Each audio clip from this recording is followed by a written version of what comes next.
So, hi wow life, another video, another share guys, another POV. So, ngayon guys, magbibigay lamang ako ng point of view dito sa isang post ni Archin. Pagamat ito ay parang positive na post, pero maraming mga nagre-react or nababash siya dito dahil tinataon kasi ni Archie na magpo-post ng mga dual meaning na ganyan kapag ka may nangyayari sa kalingap, di ba? So, hindi maiwasan na yung iba ay mag-iisip din na nagpaparinig na naman siya sa kalingap. Okay, so what happened, Archie?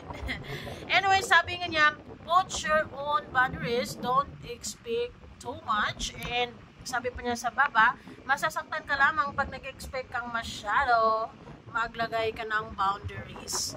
Maybe naranasan ni Arjun to, and gising na siya sa katotohanan, at ngayon itong message na to siguro ay para sa sarili niya. Anyways, sa mga magko-comment dito sa video na to ay walang below the belt, huwag niyo na pong i-bash si Arjun. Tamang point of view lang, diba? Pag-uusapan lamang since sukmit lang naman to, so lahat pwedeng pag-usapan, no? Now, para sa akin, ang sinasabi naman niya dito ay dual meaning, parang in general, diba? Kung iisipin mo, dahil totoo naman talaga, dapat naman talaga may boundaries, at wag kang mag-expect ng sobra-sobra para hindi may shiket.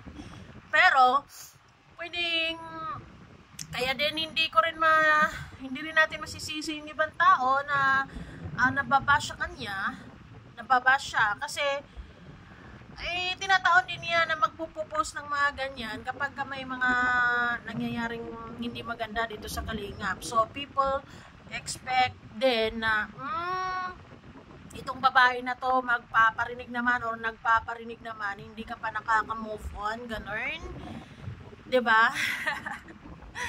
Mahirap kasi since galing ka din naman na sa kalingap, diba, ano na lang,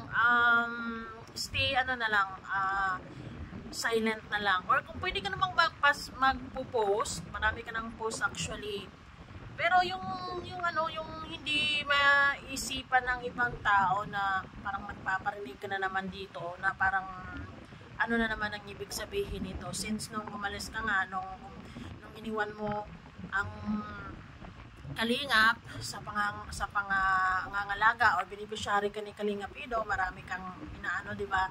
Marami kang ini-explore. Anyways, sana talagang naka-move on ka na rin sa mga nangyayari sa'yo dito sa kalingap, dahil yung bashing mo talaga nung andito ka sa ni Kalingap Ido ay sobra-sobra din talaga, di ba?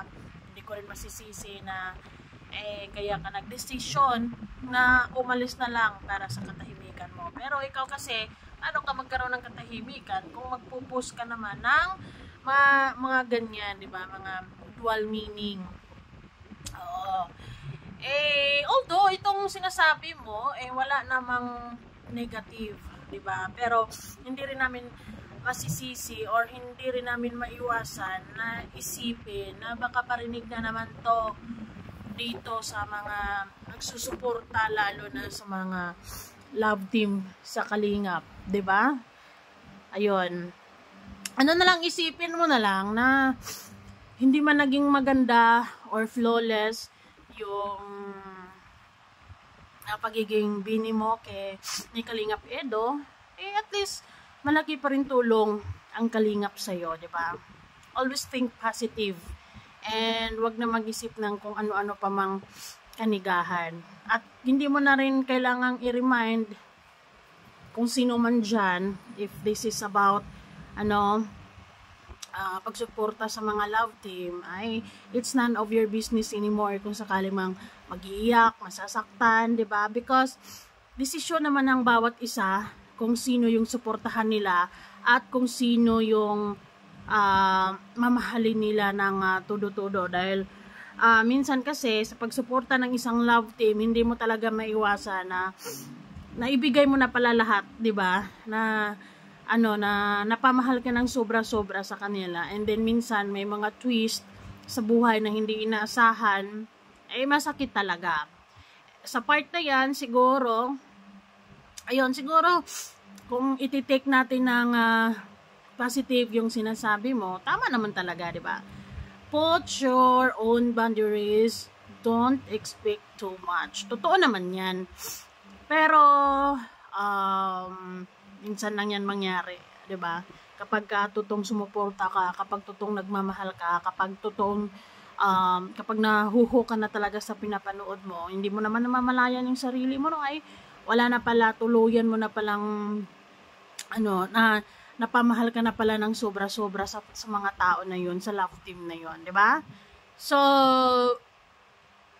na lang, kalma na lang, wag na lang mag-post ng mga dual meaning, tapos itataon mo pa sa na may nangyayaring hindi maganda sa kalingap tulad nung nangyari sa Danjoy. Actually, ito yung post niya ng mga kasagsagan ng mga nung issue sa Danjoy, or hindi issue, nangyari talaga sa Danjoy, 'di ba? Hay nako, RG. Ay, pwede ka namang mag-post ng ganyan mga 2 months from now. Yung wala pang yung walang yung walang nangyayari dito, kasi kung lagi-lagi kang may parinig dito sa kalingap, ay hindi maganda yon. Talagang maraming aatake sa'yo. Kung nagpapapansin ka lamang, or since this is Sukmit, talagang papansinin ka ng iba dyan, di ba? Talagang papatulan ka. Tulad ko, napapatol. Pero pag ako naman napapatol sa mga ganito, I tried my best to see the positive side then. And walang below the belt, di ba? Kasi, ay, nako naman. So, maybe, itong post mo na to, I will conclude na para to sa sarili mo, 'di ba? Para to sa sarili mo, mas kailangan mo to, 'di ba? Mas kailangan mo 'yan kasi syempre sa araw-araw, 'di ba? Sa araw-araw ng mga pinagagawa mo sa negosyo mo, focus ka na lang diyan, or kung nagmamahal ka, ayun, siguro it's a reminder na rin para sa sarili mo, 'di ba? Put your own boundaries, don't expect too much, 'di ba? Lalo na kapag alam mong wala talaga. Anyways, dapat wala ng bitterness. Although kahit i-deny mo pa, hindi mo maiwasan. I-deny mo pa na wala namang kinalaman 'yan. Hindi mo maiwasan kasi tinataon mo sa mga nangyayari dito sa Kalingap yung mga post mo, and knowing galing ka din dito sa Kalingap, and mas meron ka ding mga sinasabi noon na hindi rin maganda. So, talagang maiko-connecta yung mga sinasabi mong ganyan, di ba? Pwede namang hindi. Kasi yung sinasabi mong ganyan is dual meaning. Lalo pat mga EDSI fans, medyo vulnerable sila sa pagkakataong ito dahil sa nangyari sa Danjoy, and then, hihirit ka ng ganyan, talagang hindi maganda, di ba?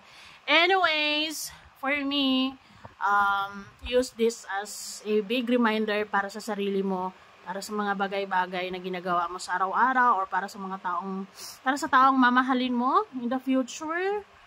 Well, I believe so na kapag nagmahal ka naman, I don't think so na ilalagay mo boundaries na yan. Wala. Maiisip mo na lang yung boundaries na yan kapag nasaktan ka na. Ay, sana naglagay ako ng boundaries. Hindi sana ako nasasaktan ngayon. Pero nung mga times na masayang-masaya ka, hindi mo naman iniisip yung boundaries, hala, sige lang, di ba? Because maybe, normal na tao ka lamang, ganun. And it's part of life siguro naman talaga na masaktan, di ba? Huwag kang mag-alala, di ba? Huwag kang mag-alala sa mga taong kung masaktan man sila. Dahil, okay, ganyan, okay lang yan. People will learn from their actions. Thank you so much and bye-bye, di ba?